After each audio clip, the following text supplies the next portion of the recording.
Hello friend, welcome to share market live. मैं हूं सागर और आज अपने वीडियो में हम बात करने वाले हैं यहाँ पर अगले हफ्ते के लिए मार्केट के लिए कौन से ट्रिगर इंपॉर्टेंट होते हुए नजर आएंगे, उन सारी चीजों के बारे में। 18 से 22 मई तक यहाँ पे मार्केट किस तरीके से कामकाज करता हुआ दिखाई देगा और कौन सी ऐसी 7-8 बड़ी खबरें हैं जो कि यहाँ पे अगले हफ्ते आपको नजर में रखनी है। तो दोस्तों, यहाँ पे जो सबसे पहली चीज है वो है लॉकडाउन 4.0। आज है 17 मई का दिन और आज हमारा लॉकडाउन 3.0 खत्म हो रहा है। और साथ ही साथ यहाँ पे प्राइम मिनिस्टर ने जब 12 मई के दिन यहाँ पे देश को एड्रेस किया था तो यहाँ पे उन्होंने ये कहा था कि जो 18 मई से भी जो लॉकडाउन 4.0 होगा वो यहाँ पे लागू होता हुआ दिखाई देगा। लेकिन यहाँ पे जो लॉकडाउन 4.0 होगा वो नई यहाँ पे सेट ऑफ रूल्स और साथ ही साथ नई गाइडलाइंस के साथ लागू होता हुआ दिखाई देगा। तो दोस्तों, यहाँ पे लॉकडाउन 4.0 में अब ये देखने वाली बात होगी कि किस तरीके से यहाँ पे जो इकोनॉमिक एक्टिविटी है वो बढ़ती हुई दिखाई देती है, क्योंकि यहाँ पे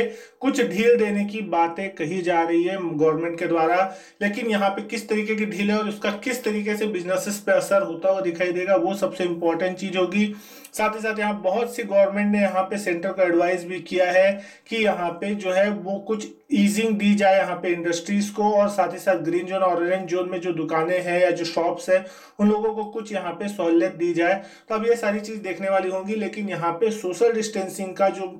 पालन करने की जरूरत होगी वो सबसे ज्यादा इंपॉर्टेंट होगी। वहीं अगर बात कर ले सेकेंड, तो दोस्तों यहाँ पे जिस तरीके से कोरोना वायरस का जो केस है वो वर्ल्ड वाइड यहाँ पे बहुत तेजी से बढ़ता हुआ दिखाई दे रहा है। पूरे दुनिया के अगर आंकड़े की बात करें 47 लाख के आंकड़े पार हो चुके हैं और टोटल डेथ के आंकड़े जो है वो 3,13,000 के पार हो चुके हैं। और यहाँ पे अगर हम बात कर ले अमेरिका भर की, तो अमेरिका में ये जो केस है वो ऑलमोस्ट 15 लाख के पार है और 90,000 से ज्यादा लोगों ने अपनी जान गंवाई है। तो जिस तरीके से वहां के राष्ट्रपति ट्रम्प ने कहा था कि 1 लाख तक ये आंकड़ा पहुंच सकता है, तो दोस्तों जिस तरीके से नंबर दिखाई दे रहे हैं अभी यहाँ पे शायद ये आंकड़ा होता हुआ सच नजर आए 1 लाख का, कि यहाँ पे 1 लाख के आंकड़े तक भी ये अगले हफ्ते तक शायद पहुंच जाएगा। क्योंकि हर दिन यहाँ पे जिस तरीके से केसेस बढ़ रहे हैं, रोज के 1500 से 2000 केस आ रहे हैं डेथ के, तो दोस्तों ये एक बहुत ही बुरी खबर है मार्केट्स के लिए। स्पेन रसिया जहां पे जो है वो तीसरे नंबर पे आता हुआ दिखाई दिया है यहाँ पे। हालांकि उनके डेथ के आंकड़े थोड़े कंट्रोल में जरूर है, लेकिन यहाँ पे केस जो है रसिया के भी बहुत तेजी से बढ़ते हुए दिखाई दे रहे हैं। यूके की भी हालत लगभग 34,000 डेथ तक पहुंच चुकी है। ब्राजील भी बहुत तेजी से ऊपर आता हुआ दिखाई दिया और 15,000 डेथ लगभग यहाँ पे ब्राजील में भी होती हुई दिखाई दी है। इटली फ्रांस भी यहाँ पे लगभग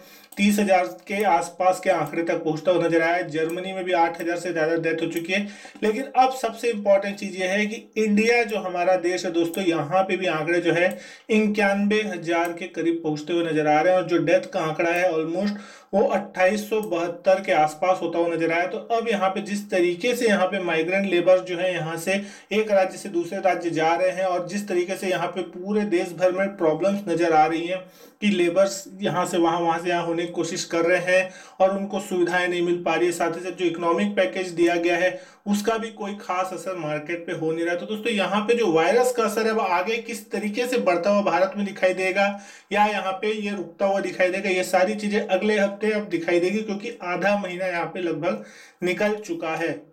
वहीं अगर बात करें तीसरे सबसे बड़े इशू की, तो दोस्तों यहाँ पे रिलायंस का जो राइट्स इशू है 53,125 करोड़ रुपए का राइट्स इशू, वो यहाँ पे अगले हफ्ते से खुलता हुआ दिखाई देगा। यानी कि 20 मई से यहाँ पे ये जो नंबर है ये खुलता हुआ दिखाई देगा और ये इंडियन इक्विटी इतिहास में लगभग सबसे बड़ा जो है वो राइट्स इशू हो सकता है रिलायंस के द्वारा। और यहाँ पे जो इनकी जो क्लोजिंग डेट है ये इशू 3 जून तक खुला हुआ रहेगा लगभग, और इसका जो प्राइस तय किया गया है वो 1257 रुपये पर शेयर का है। अगर आपके पास यहाँ पे 15 शेयर हैं तो आपको एक राइट्स इशू में शेयर लेने का मौका मिल जाएगा। लेकिन यहाँ पे जो रिकॉर्ड डेट तय की गई थी वो थी 14 मई की रिकॉर्ड डेट। तो 14 मई तक अगर आपके पास यहाँ पे शेयर्स हैं, आप शेयर होल्डर हैं, तो आपको यहाँ पे राइट्स इशू में जो एलिजिबल होने का मौका मिलता हुआ दिखाई देगा। तो दोस्तों अब ये देखने वाली बात होगी कि 1257 का जो प्राइस रखा गया है तो क्या रिलायंस का शेयर अब यहाँ से उठता है या गिरावट देखने को मिलती है, क्योंकि पिछले कुछ दिनों में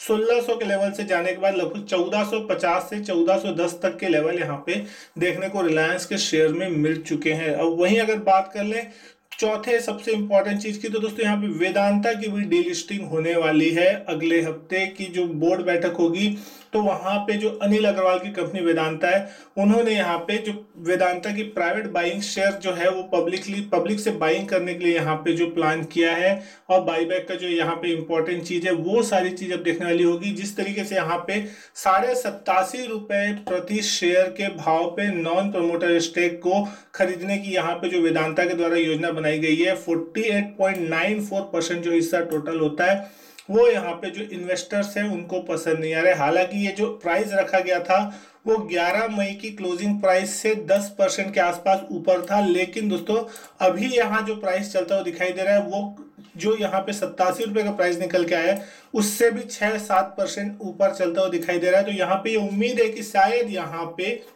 और ऊपर का प्राइस आता हुआ दिखाई दे सकता है डीलिस्टिंग का। तो दोस्तों यहाँ पे अगर डीलिस्टिंग होती है तो यहाँ पे अब जो 18 मई के दिन जो बोर्ड ऑफ डायरेक्टर्स की जो मीट होने वाली है उसमें ये देखने वाली बात होगी कि यहाँ पे क्या इसका प्राइस बढ़ता हुआ दिखाई देता है या नहीं देता। तो अब ये सबसे इंपॉर्टेंट चीज होगी, क्योंकि यहाँ पे बहुत से शेयर होल्डर्स है जिनको ये प्राइसिंग पसंद नहीं आई है, और क्या वो इस प्राइस पे एग्री होते हैं कि वो 87.5 रुपए में अपने शेयर देने को तैयार है या नहीं है। तो बस ये सबसे इंपॉर्टेंट चीज है, क्योंकि किन्हीं लोगों ने अगर ऊपरी भाव पे खरीद के रखा है तो फिर उनको यहाँ पे अच्छा खासा नुकसान होता हुआ दिखाई देगा। किसी दिन 150-200 रुपए में भी अगर स्टॉक खरीदा वेदांता का तो 87.5 रुपए में यहाँ पे फिर उनको घाटा होता हुआ नजर आएगा। तो इन्वेस्टर भी चाहेंगे कि एक डीलिस्टिंग में एक अच्छा खासा प्राइस मिले ताकि वो भी एग्जिट ढंग से ले सके यहाँ पे। अब आगे बात कर ले यहाँ पे अगले हफ्ते की अर्निंग्स के बारे में। तो दोस्तों यहाँ अगले हफ्ते बहुत सी बड़ी बड़ी कंपनियां जो है निफ्टी की, और साथ ही साथ जो दिग्गज कंपनियां हैं कुछ जो निफ्टी से बाहर भी है वो अपने नतीजे पेश करती हुई दिखाई देगी। Bharti Airtel, Bajaj finance, Bajaj auto, UPL, UltraTech, Avenue Supermart, D Mart जिसे कहते हैं, Jubilant FoodWorks, Tata power, JSW energy, Colgate Palmolive, Bajaj Finserv और एलेम्बिक फार्मा, और इसके सिवा और भी बहुत सारी कंपनियां हैं जो यहाँ पे अगले हफ्ते लगभग 80 कंपनियां हैं जो कि ऑलमोस्ट अपने नतीजे अब यहाँ जो है वो पेश करती हुई दिखाई दे सकती है, क्योंकि अब जो अर्निंग सीजन है वो अपने लास्ट फेज पे आता हुआ दिखाई दे रहा है, और बड़ी बड़ी कंपनियां जो है वो यहाँ पे लॉकडाउन के कारण अपने नतीजे पहले पेश नहीं कर पाई, तो अब इनके नतीजे जो है फुल फ्लेज में आते हुए दिखाई देंगे। तो अब देखने वाली बात ये होगी कि किस तरीके से यहाँ पे नतीजे पेश होते हुए दिखाई दे रहे हैं, और अगर यहाँ पे किसी भी प्रकार की डिसअपॉइंटमेंट आती हुई दिखाई देगी तो डेफिनेटली फिर मार्केट जो एक्सपायरी के हफ्ते में जाता हुआ दिखाई दे रहा है, नेक्स्ट वीक जो एक्सपायरी होगी 28 मई के आसपास जो मंथली एक्सपायरी, तो मार्केट पे फिर एक प्रेशर बनता हुआ दिखाई दे सकता है। लेकिन अब आगे बात करें सबसे इंपॉर्टेंट डेटा की, एफआईएस और डीआईएस के डेटा। तो दोस्तों यहाँ पे जिस तरीके से पिछले हफ्ते डेटा बनते हुए नजर आए एफआईएस की तरफ से बहुत ही नेगेटिव डेटा बनते हुए दिखाई दे रहे हैं। लगातार 4 दिन से यहाँ पे एफआईएस सेल कर रहे हैं। 12 मई के दिन 1662 करोड़ की सेलिंग, 13 मई के दिन 283 करोड़, 14 मई के दिन यहाँ पे 2152 करोड़, और 15 मई के दिन यहाँ पे 2388 करोड़। मतलब ऑलमोस्ट यहाँ पे 6000 करोड़ की सेलिंग पिछले 4 दिनों में एफआईएस ने कर दी, और 4 दिनों में हमारा जो बाजार है वो किस बुरी तरीके से यहाँ पे गिरता हुआ नजर आया है वो हमको दिखाई साफ दे रहा है। ठीक उसी तरीके से अगर बात करें तो डीआईएस की तरफ से भी जो सपोर्ट आ रहा है लेकिन वो एफआईएस को मेंटेन नहीं कर पा रहा है। 12 मई के दिन डीआईएस ने भी यहाँ पे 364 करोड़ की सेलिंग की, 232 करोड़ की बाइंग की 13 मई के दिन, 14 मई के दिन 802 करोड़, और यहाँ पे 15 मई के दिन 1225 करोड़। तो यहाँ पे अगर हम बात करें नेट बाइंग की तो इस महीने यहाँ पे एफआईएस जो है नेट बायर है यहाँ पे 12,638 करोड़, लेकिन अगर इसमें से यहाँ पे 19-20-25 हजार करोड़ की अगर यहाँ पे एचयूएल की डील निकाल दी जाए तो दोस्तों यहाँ पे ये महीने का आंकड़ा भी आपको नेगेटिव दिखाई देगा, क्योंकि सारा जो आंकड़ा है वो यहाँ पे एचयूएल की जो ब्लॉक डील हुई थी बड़ी, जो जिसमें जीएसके ने अपना हिस्सा बेचा था, तो उस डील को अगर यहाँ पे हटा दिया जाए, फैक्टर इन कर लिया जाए, तो ये आंकड़ा नेगेटिव है। ठीक उसी तरीके से अगर डीआईएस का जो नेट आंकड़ा है बाई का वो है 1992 करोड़ के आसपास का, इसमें से भी अगर यहाँ पे जो एचयूएल की डील है 3804 करोड़, जिसमें से उन्होंने दिन बाई इन्होंने 7 मई के दिन किया था, तो उसको निकाल दे तो डीआईएस भी इस महीने नेगेटिव होते हुए नजर आए हैं। तो दोस्तों यहाँ पे अगर दोनों नेगेटिव हैं तो फिर मार्केट किस तरीके से चलेगा, और जब बिग मनी या स्मार्ट मनी ही नहीं आ रही है मार्केट में तो फिर दोस्तों कैसे मार्केट को बचाया जा सकता है, तो ये सबसे इंपॉर्टेंट चीज होती हुई दिखाई देगी। सातवीं बात करें तो निफ्टी का जो आउटलुक है दोस्तों इस हफ्ते के लिए वो भी नॉर्मली यहाँ पे जिस तरीके से दिखाई दे रहा है 9500 के आसपास जो कॉल में है सबसे बड़ी ओपन इंटरेस्ट बनी हुई है, और 9000 का पुट जो हाईएस्ट ओपन इंटरेस्ट के साथ यहाँ पे कामकाज करता हुआ दिखाई दे रहा है। तो जिस तरीके से ऊपरी लेवल पे लगातार 9500, 9400, 9300, 9200 पे कॉल राइटिंग हो रही है, साफ दर्शा रहा है कि यहाँ पे मार्केट में ऊपरी लेवल पे हर 100 पॉइंट पे प्रेशर है। और जिस तरीके से पुट राइटर्स नीचे की तरफ खिसकते हुए दिखाई दे रहे हैं, और साथ ही साथ जो मार्केट का सबसे बड़ा ओपन इंटरेस्ट है वो 9 लाख के आसपास, 9000 के आसपास है, और 9000 का लेवल अगर टूटेगा तो फिर दोस्तों यहाँ पे एक बड़ी गिरावट ऑलमोस्ट 8800 से 8500 तक दिखाई दे सकती है। कल के हमने ऑप्शन डेटा में भी बात की थी, तो दोस्तों वहां पे भी इसी तरीके के सारे संकेत आते हुए दिखाई दे रहे हैं। अगर बात कर ले यहाँ पे निफ्टी के चार्ट पे किस तरीके से संकेत आते हुए दिखाई दे रहे हैं, तो दोस्तों आप देख सकते हैं इस महीने जो निफ्टी की रेंज रही है बहुत ही छोटी रेंज में लगभग यहाँ पे कामकाज करता हुआ दिखाई दिया, क्योंकि पिछले मार्च में जब हम बात करें तो एक बड़ी गिरावट देखने को मिली, फिर अप्रैल में एक अच्छी खासी शार्प रैली देखने को मिली, और कहीं ना कहीं हम 9860 के आसपास 30 अप्रैल के दिन बंद होते हुए दिखाई दिए थे। हालांकि वहां से अगर हम बात करें तो निफ्टी ने तकरीबन यहाँ पे 9050 के आसपास तक का लोएस्ट लेवल छुआ है, लेकिन यहाँ पे लगातार इस महीने पिछले 10-15 दिन से मई के पूरे महीने दोनों हफ्ते में हम लगातार ऊपर खुलते गए नीचे बंद होते गए, तो यहाँ पे एक रेंज बनती हुई दिखाई दे रही है। अपर साइड में अगर हम बात करें तो 9600 के आसपास के लेवल के आसपास हमने हाई बनाया कहीं ना कहीं, और 9050 के आसपास हमने यहाँ पे लो बनाया। तो ऑलमोस्ट जो मार्केट है वो कहीं ना कहीं 500-550 की एक रेंज में फंसता हुआ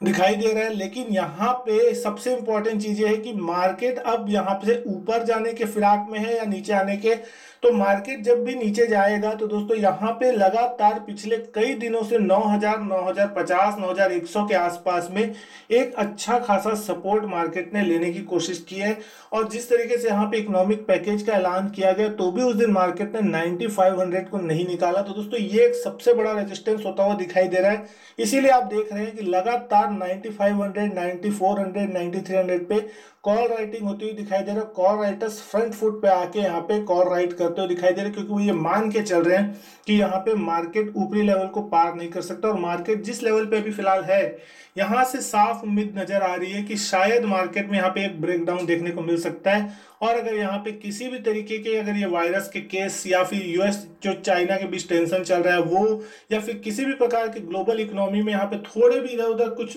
प्रॉब्लम आते हुए दिखाई देंगे, तो मार्केट में यहाँ पे एक शार्प गिरावट देखने को मिल सकती है 400-500 पॉइंट की, और निफ्टी कहीं ना कहीं 8500 तक आता हुआ फिलहाल दिखाई दे सकता है। तो अब सबसे इंपॉर्टेंट लेवल 9000 का है। अगर 9050, 9000 का लेवल निफ्टी डिसाइसिवली तोड़ेगा तो फिर यहाँ पे गिरावट बढ़ती हुई दिखाई देगी। जिस तरीके से आरएसआई पे यहाँ पे संकेत आते हुए दिखाई दे रहे हैं, ऑलमोस्ट 50 के नीचे यहाँ पे आरएसआई आता हुआ दिखाई दे रहा है 47 के आसपास, तो यहाँ पे एक बेरिश साइन होता हुआ दिखाई दे रहा है कि हो सकता है शायद यहाँ पे आरएसआई फिर से नीचे की तरफ जाता दिखाई दे मार्केट अगर गिरता है तो। और जिस तरीके से एमएससीडी में भी अब यहाँ पे एक क्रॉस ओवर जो है वो नेगेटिव होने की कोशिश हो रही है, सिग्नल लाइन एमएससीडी की लाइन के नीचे क्रॉस करने की अगर कोशिश करती है और अगर ये जाती है तो एक बेरिश सिग्नल जरूर होगा कि यहाँ पे फिर निफ्टी भी नीचे की तरफ मूव करता हुआ दिखाई दे। तो दोस्तों अगला हफ्ता जो होगा वो बहुत ही ज्यादा एक्शन पैक्ड होने की उम्मीद है। बड़ी जो रेंज है वो अगले हफ्ते यहाँ पे मार्केट में होती हुई दिखाई दे सकती है, जैसे कि यहाँ पे इंडिकेशन निकल के आते हुए फिलहाल अभी दिखाई दे रहे हैं। तो दोस्तों यहाँ पे दोनों ही साइड के लोगों को बच के रहने की जरूरत है। कोई भी पॉजिटिव न्यूज मार्केट में गैप अप कर सकती है और एक छोटी सी भी बुरी न्यूज यहाँ पे मार्केट में गैप डाउन करवाती हुई दिखाई दे सकती है। तो दोस्तों यहाँ पे ये सारी चीजें निफ्टी के चार्ट पे साफ दिखाई देती है, और निफ्टी जिस तरीके से यहाँ पे अपने इंपॉर्टेंट लेवल्स को नहीं निकाल पा रहा है, 50 डीएमए के जो एक्सपोनेंशियल मूविंग एवरेज है, जो कि लाइन अभी तकरीबन आपकी 9570 के आसपास आती है, वो लेवल भी अभी निफ्टी ने सिर्फ टच किया। एक दिन ऊपर बंद हुआ था 30 अप्रैल के दिन, लेकिन उसके बाद लगातार यहाँ पे नेगेटिव क्लोजिंग है। तो जब तक यहाँ पे निफ्टी 50 डीएमए के यहाँ पे डिसाइसिवली ऊपर जाके क्लोज नहीं होता, तब तक यहाँ पे शॉर्ट टर्म में किसी भी प्रकार की यहाँ पे जो है वो तेजी के माहौल नजर नहीं आते। तो दोस्तों यहाँ पे निफ्टी को सबसे पहले 9500, 550 के ऊपर बंद होना होगा। अगर 50 डीएमए का लेवल डिसाइसिवली पार होता है तब जाके हमको यहाँ पे एक उम्मीद जगेगी कि हम शायद 5 डिजिट नंबर भी निफ्टी में फिर देख सकते हैं और शायद फिर 100 डीएमए के लेवल तक भी हम जाते हुए दिखाई दे सकते हैं। तो दोस्तों ये सारी चीजें देखने वाली होगी कि अब अगले हफ्ते किस तरीके से मार्केट यहाँ पे कामकाज करता हुआ दिखाई देता है। तो दोस्तों आज के वीडियो में बस इतना ही। अगर वीडियो अच्छी लगी हो तो लाइक कीजिएगा, शेयर कीजिएगा, चैनल को सब्सक्राइब नहीं किया है तो चैनल को सब्सक्राइब जरूर कीजिएगा। इसी तरीके की और भी वीडियो मैं आपके लिए लाता रहूंगा। मैं आपसे मिलता हूँ अपने नेक्स्ट वीडियो में, तब तक के लिए good bye and thank you.